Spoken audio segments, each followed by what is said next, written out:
My sister thinks she's better than me because she married rich. I'm 27F, and my older sister, Claire 30F, has made my life a competition I never signed up for. 3 years ago, she married Eric 35M, a man with serious money, and ever since, she's treated me like I'm beneath her. My parents act like she's the golden child, and I'm just the one who didn't secure a future the smart way. I have a stable job. It's nothing glamorous, but I pay my bills, live comfortably, and I'm working toward bigger things. But to Claire, that means I'm wasting my life. She loves to remind me that while I'm working hard, she's living in luxury, shopping at designer stores, vacationing in Europe, and driving a car that costs more than my yearly salary. At first, I ignored it. If that's what makes her happy, good for her. But the comments kept coming. She'd visit my apartment and make exaggerated faces as if she had stepped into a shack. "You really should think about upgrading," she'd say, glancing at my furniture like it was some charity donation. If I bought a new outfit, she'd smirk and ask if it was fast fashion or if I finally decided to treat myself. If I mentioned a good month at work, she'd sigh dramatically. "I don't know why you bother. You could just find a rich guy and actually enjoy life." The worst part? My parents ate it up. They acted like Claire was proof that she had made all the right choices and that I was the family disappointment for actually working for my money. Family gatherings became a nightmare. Claire would show up wearing something ridiculously expensive, casually dropping comments about her latest shopping spree in Paris. If I contributed something to a meal, she'd joke about how she forgot what budget food tastes like. And Eric? He was polite, but always distant. He didn't participate in Claire's comments, but he also didn't stop them. I started suspecting that maybe she wasn't as high up in his world as she pretended to be. Then came the breaking point. We had a family dinner at my parents' house. Everyone was bringing something, and I decided to make one of my best dishes, a homemade meal I'd spent hours preparing. Claire arrived last, and the moment she saw my dish, she burst out laughing. "Oh wow," she said, loud enough for everyone to hear. "You really still cook your own food? You know, normal people just cater from somewhere decent." My parents laughed. They actually laughed, like I had done something embarrassing. Something inside me clicked. I wasn't going to argue. I wasn't going to defend myself. I was done trying to prove anything with words. Instead, I smiled, sat down, and made a decision right there. Claire thought she was winning at life because she had married into money. Fine. But I was going to show her that success isn't about who you attach yourself to. It's about what you build for yourself. And I was going to do it quietly. That night, while Claire showed off pictures of her latest vacation, I stayed silent. But when I got home, I started making real plans. I had already been playing with the idea of starting a side hustle, something flexible that I could do while keeping my main job. Now, I was ready to go all in. I started researching investment options, freelancing, and potential passive income streams. I kept it all to myself. No need to invite negativity into my plans. A few weeks later, I landed my first freelance contract. The pay? More than I made in 2 weeks at my job. Claire had no idea. Neither did my parents. And that was the best part. Because while they were laughing at me, I was already setting the foundation for something bigger. After that dinner, I stopped wasting energy on Claire and my parents' approval. They wanted to treat me like the family failure? Fine. I had better things to focus on. I still kept my day job, but I started putting in serious time into my side hustles. Late nights, early mornings, I treated it like a second job. The freelance contract I had landed turned into steady work, and soon I was making more from it than I expected. Instead of spending, I saved. Every extra dollar went into investments, growing slowly but surely. My friends noticed the change first. They saw me working nonstop, passing on nights out, staying glued to my laptop. When I finally told them what I was up to, they were all in. They supported me, sent me job leads, connected me with potential clients. Some even started their own side gigs, inspired by how quickly things were taking off for me. My parents? Different story. Every time they called, they had the same question. Had I met someone yet? According to them, I was working too hard for too little. In their eyes, Claire had life figured out, marrying rich, living effortlessly. Meanwhile, I was struggling for no reason. Claire eventually heard about my side hustles. I didn't tell her. My parents must have mentioned it, probably in a "can you believe she's still doing this?" way. At the next family gathering, she wasted no time bringing it up. She smirked, tilting her glass of wine. "So, you're still playing around with that little hobby?" I didn't respond, which only made her more eager to talk. She went on about how exhausting it must be to work so much when I could just find someone and relax for once. Then came the usual lecture about how I should aim higher in life, which in her world meant marrying into money instead of making my own. I let her talk. Meanwhile, my income streams kept growing. Freelancing wasn't an overnight success. At first, I took on small, underpaid gigs just to build my portfolio. Consulting work started slow, with clients trickling in through word of mouth. And in investing, it wasn't a straight shot. Some stocks dipped, and one rental deal fell through. But I kept at it, adjusting, learning. Eventually, my side hustles weren't just side hustles anymore. They were my real income stream. The downside: I was stretched thin.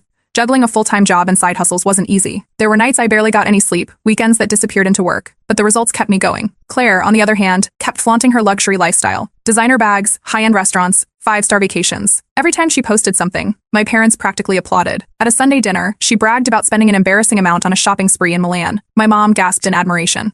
My dad laughed like she had just won a gold medal. I sat quietly, eating my food, not saying a word. I had reached a financial milestone that week, enough savings to consider buying property. But I wasn't about to share that, not with them. The first sign of cracks in Claire's world appeared a few weeks later. She had been planning another big trip, this time to Dubai. But suddenly she canceled. No explanation, just a vague excuse.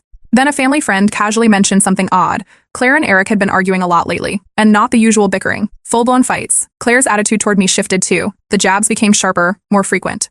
If I wore something nice, she'd scoff that it was affordable luxury. If I drove somewhere instead of taking an Uber, she'd sigh like I was hopeless. One day, while scrolling online, I saw something interesting. Eric had posted photos from a business trip. Claire wasn't in them. She always tagged along on those trips. Something was definitely off. At another family event, the tension boiled over. Claire was in rare form that night, taking digs at me every chance she got. She called me cheap for not upgrading my apartment, joked that I'd never live like her at this rate. I set down my drink and finally spoke up. It's funny how obsessed you are with my finances when I actually have control over them. The room went silent. Eric, who had been quiet all evening, suddenly let out a short laugh. Then, still looking at his drink, he muttered, "Nothing wrong with financial independence." Claire's face went stiff. She quickly changed the subject, but the mood had shifted. For the rest of the night, she was quieter, tenser, and I couldn't help but notice Eric never stood beside her when she spoke. A week later, that same family friend dropped another hint. Claire's marriage? Not as perfect as she made it seem? I finally did it. After months of grinding, saving, and working every spare moment, I bought my first rental property. It wasn't a mansion, just a modest apartment in a decent neighborhood, but it was mine. No co-signers, no handouts, just my own hard work paying off. I kept it quiet. No announcements, no Instagram posts. I wasn't doing this for validation. But small changes started happening and people noticed. I upgraded a few things, nothing flashy, just subtle improvements. A better laptop, a slightly newer car, treating friends to dinner without checking my bank account first. It didn't take long before Claire caught on. At the next family dinner, her eyes immediately scanned me. She always did that, sizing me up like I was some kind of personal project. Her first jab came quick. She commented on my budget watch, even though she'd never cared about my accessories before. Then she moved on to my car, scoffing that it was basic compared to Eric's. I didn't argue. Didn't react. That only made her double down. Meanwhile, Eric was different. He wasn't playing along like he used to. In fact, he barely acknowledged Claire's comments at all. If anything, he seemed irritated. Then came the real shift, my parents. At first, my parents still fawned over Claire, but cracks started forming. When she made a backhanded comment about my car, my dad hesitated before laughing along. And when I casually mentioned a recent business success, my mom's eyes flickered with something. Was it curiosity?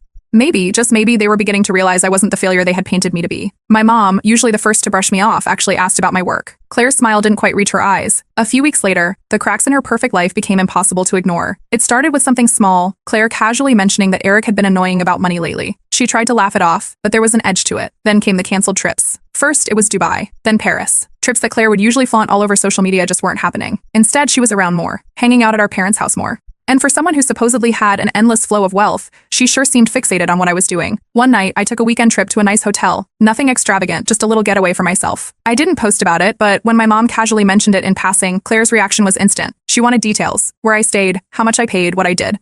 Then, almost immediately, she started talking about some luxury resort she and Eric were planning to visit soon. But she never went. The next time I saw Eric, he looked different, more tired, less interested in entertaining Claire's usual antics. And when she made yet another comment about how I'd never live like her, he actually raised an eyebrow. I mean, at least she's got her own money. Claire's head snapped toward him so fast, I thought she'd get whiplash. I let the moment pass, but I filed it away. Eric was changing, and not in a way that worked in Claire's favor. Then came the breaking point. Another family gathering. Everything was normal at first. Claire, as usual, was dressed to impress, talking about designer brands and making subtle digs at my simple lifestyle. Then, out of nowhere, she snapped. She turned to me and accused me of being obsessed with competing with her. Said I was trying too hard to prove something, as if my entire existence revolved around making her look bad. I just looked at her and asked one question. If your life is perfect, why does my success bother you so much? Silence. Claire's jaw tightened. My parents shifted uncomfortably, but the real surprise came from Eric. Completely unfazed, he took a sip of his drink, and without looking up, dropped a casual bombshell. Eric had been quiet all evening, but when Claire bragged about her latest purchase, he tensed. You know, Claire, you burn through money like it's nothing, he muttered, shaking his head. Maybe it's time I stop financing your little shopping addiction. Claire's smile stiffened, but she waved him off. A week later, the credit cards were gone. The room froze. Claire's face went pale. My parents looked at her, then at Eric, then back at her. For the first time in years, they weren't defending her.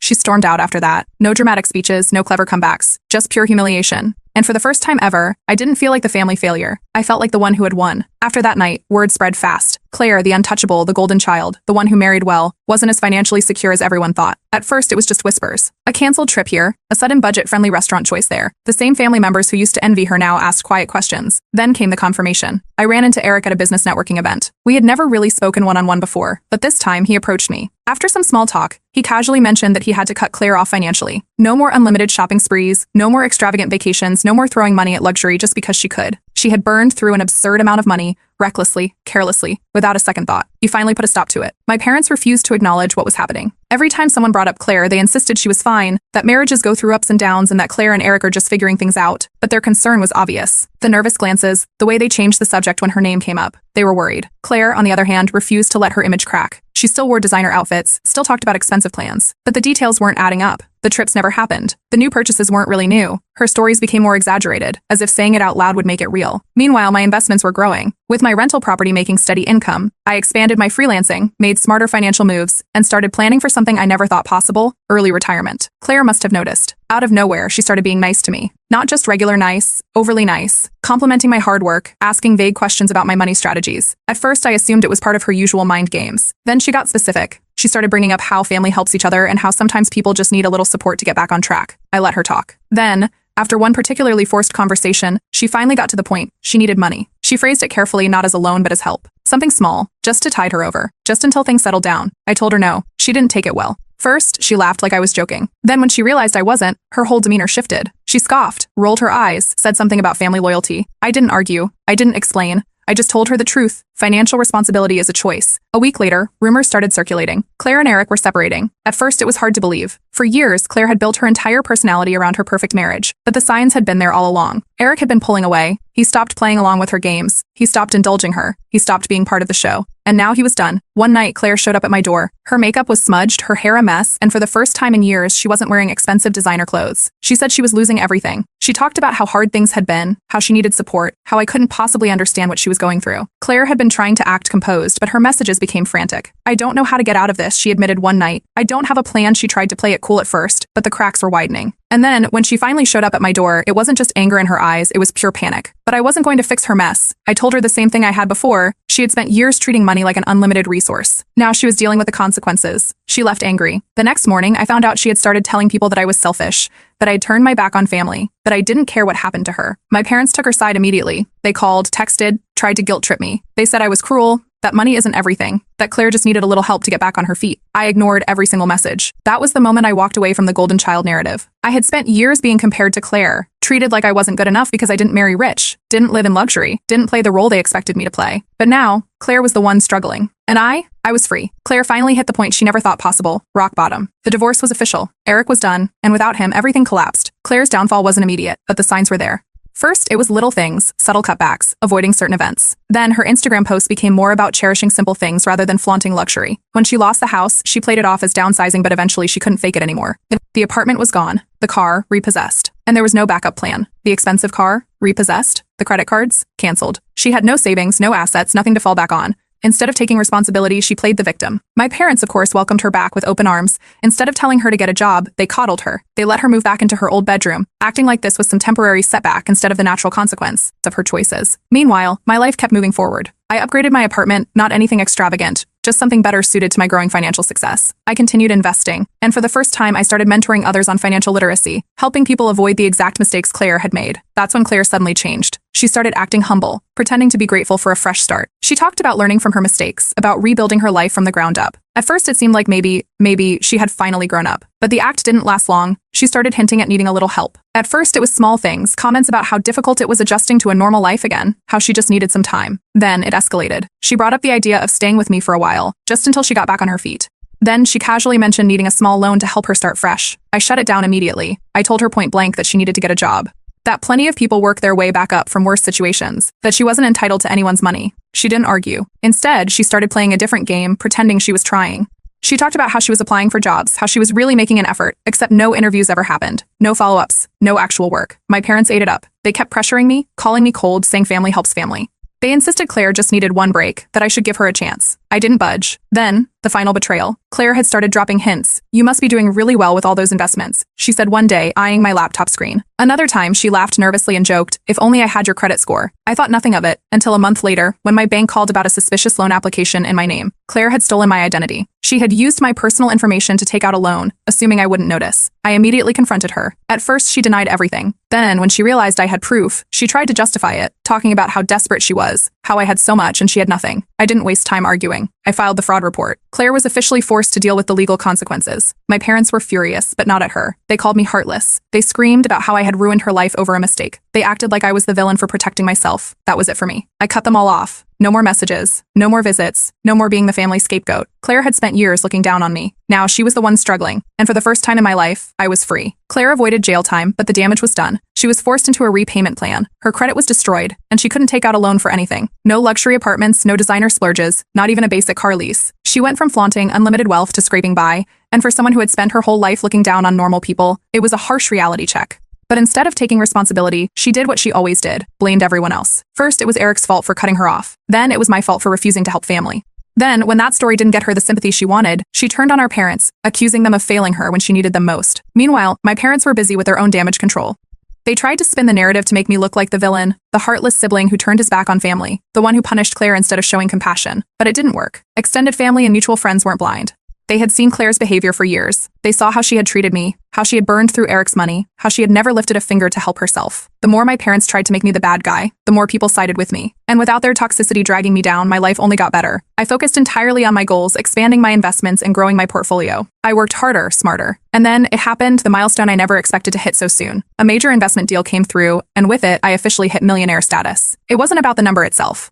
It was about everything it represented. Every late night, every sacrifice, every moment I had spent grinding. While Claire laughed at me, it had all paid off. While I was leveling up, Claire and my parents were sinking. My parents had spent so much of their own savings helping Claire that now they were struggling. Suddenly, they weren't just defending Claire, they were hinting at needing money themselves. They didn't ask directly. At first, it was subtle. Comments about how retirement is expensive, about how they had sacrificed so much for their children. Then, it got more obvious. I ignored every attempt. Then, one day, my mother finally broke down and admitted it. They needed help. I didn't hesitate. I looked at them and said, "You picked your golden child. Now she can take care of you." They had nothing to say after that. Claire made one last attempt to claw her way back into my life. She reached out, claiming she had changed, that she just wanted to make things right, that she finally understood everything now and hoped we could move forward as a family. I ignored the message. Then, a week later, I found out the truth. She was still bad-mouthing me, still playing the victim, still trying to get sympathy from whoever would listen. And at the same time, she was dropping hints about how she just needed one break, how she wouldn't say no to a little help. That was the last straw. I blocked her. No more second chances. No more manipulation. No more family loyalty to people who never had mine in the first place. Without them, my life was quieter, lighter, better. Then came the moment that tied everything together. I was invited to speak at a major financial seminar, an event attended by some of the top professionals in the industry. As I stepped onto the stage, I glanced at the audience. Eric was there. After the seminar, he approached me. There was no awkwardness, no tension, just respect. He congratulated me. Then, after a pause, he smirked. "You dodged a bullet." I didn't say anything. I didn't have to. Claire had spent years trying to prove she was better than me, but in the end, she was the one left with nothing. And I was free, thriving. And finally, completely done with them. Claire officially hit her lowest point. No money, no credit, no job, no rich husband to bail her out. With nowhere else to go, she was completely dependent on our parents, living rent-free in their house. They paid for everything, her food, her bills, even her personal expenses. And despite everything, they still coddled her like she was going through a rough patch instead of dealing with the consequences of her own choices. But it wasn't just Claire who was struggling. Supporting her was draining my parents financially. At first, they wouldn't admit it, but the signs were there. Little complaints about rising expenses, subtle comments about how families should stick together. It was only a matter of time before they started hinting at something. Meanwhile, Claire wasn't job hunting. She claimed she was looking for work, but all she ever did was bounce from one get-rich-quick scheme to another. First, it was an MLM, something about overpriced skincare products. She spammed old friends and acquaintances, pitching it as a business opportunity,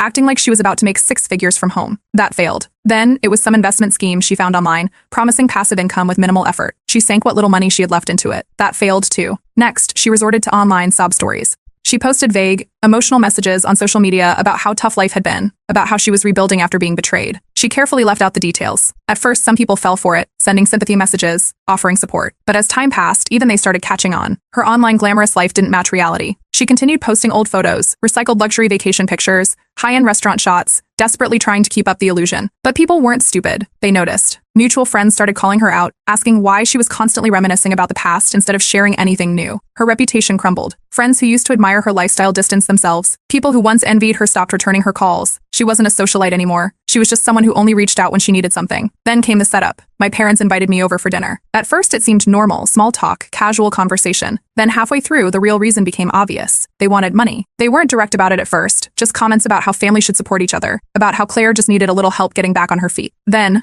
finally, they asked. I shut it down immediately. They made their choices. They spent years treating Claire like the successful one, ignoring everything I built on my own. Now they wanted me to fix her mistakes? Absolutely not. Claire tried a different approach. She pulled every manipulation tactic she had, apologizing, crying, saying she had changed. She regretted everything. She just needed a chance. Then, not even a week later, I found out the truth. She was still talking badly about me. She was telling mutual friends that I was selfish, that I abandoned my own family, that money had changed me. It was the final confirmation I needed. I cut them all off. Claire, my parents, the entire cycle of guilt, manipulation, and toxicity. Without them, I focused completely on my own life, traveling, expanding my business, building real relationships with people who actually supported me. Then, one day, a mutual acquaintance reached out. Claire was dating someone new, wealthy, well-established, And just like that, she was back in her old routine, bragging, acting like she was bouncing back, telling people she never really lost anything in the first place. It was history repeating itself. And this time I had absolutely no interest in watching it unfold. Claire made her grand comeback, or at least, that's what she wanted everyone to believe. She had a new man, and according to her, he was wealthier than Eric ever was. She wasted no time flaunting their perfect relationship, posting pictures of expensive dinners, luxury vacations, and designer gifts. Our parents, of course, ate it up. They immediately flipped back into smug mode, acting like Claire had proven everyone wrong, like her downfall had been just a temporary setback. The shade was subtle but clear. It's good to see Claire back where she belongs, as if her entire identity depended on being pampered by a rich man. I didn't argue. I just smiled, because I already knew how this would end. Something was off about the guy. Unlike Eric, who had real wealth and kept a low profile, this new guy threw money around like he had something to prove. Flashy cars, extravagant gifts, over-the-top gestures, everything about him screamed performative wealth. A few months in, Claire announced her engagement. She framed it like the ultimate comeback story, like she had risen from the ashes and secured her place back at the top. Our parents doubled down, smugger than ever. They made little comments about how some people spend too much time working instead of just enjoying life, as if I was the real fool for building something on my own. I still didn't say anything, because then, the truth came out. Something about Claire's new fiancé felt off from the start. He loved grand gestures, expensive weekend getaways, over-the-top gifts, but I noticed she never mentioned his business, or how he actually made his money. A mutual friend confirmed my suspicions. He's deep in debt, they whispered. Keeps hopping from one investment to another. It's all smoke and mirrors, but Claire, desperate to reclaim her status, either didn't see it, or didn't want to. Apparently, he had a habit of dating women who looked expensive so he could keep up the illusion of wealth. His entire lifestyle was built on loans, credit cards, and borrowed money. Claire, thinking she had secured another golden ticket, had no idea, until everything collapsed. The guy's financial situation got exposed, sudden canceled trips, maxed out cards, whispers about unpaid bills. Claire, who had bet everything on this new engagement, was right back where she started. No money, no security, no backup plan. This time, even our parents struggled to spin it. It was public, undeniable, humiliating. She tried to save face, but people weren't buying it. Former friends who had once admired her started avoiding her. No one wanted to be dragged into her never-ending financial disasters. Then, in a move that truly shocked me, Claire reached out one last time. She said she finally understood, that she had learned her lesson, that she just needed help getting back on her feet. She even tried to play the "we're family" card, acting like we could start over fresh. I let her finish. Then I told her the truth. Your problem is that you always expect someone else to save you. Fix it yourself. I blocked her. This time it was permanent. No second chances, no fake apologies, no more toxic cycles. And for the first time, our parents felt the consequences of their choices. Without Claire's rich husband to fall back on, they were forced to accept reality. The golden child they had spent years worshipping had nothing. And the daughter they had dismissed? I was now wealthier than Claire had ever been. On my own terms. Claire, once the family's prized success story, was just a cautionary tale. No luxury lifestyle, no admiration. Just another person who wasted every opportunity she had. And I was free. Finally, completely free.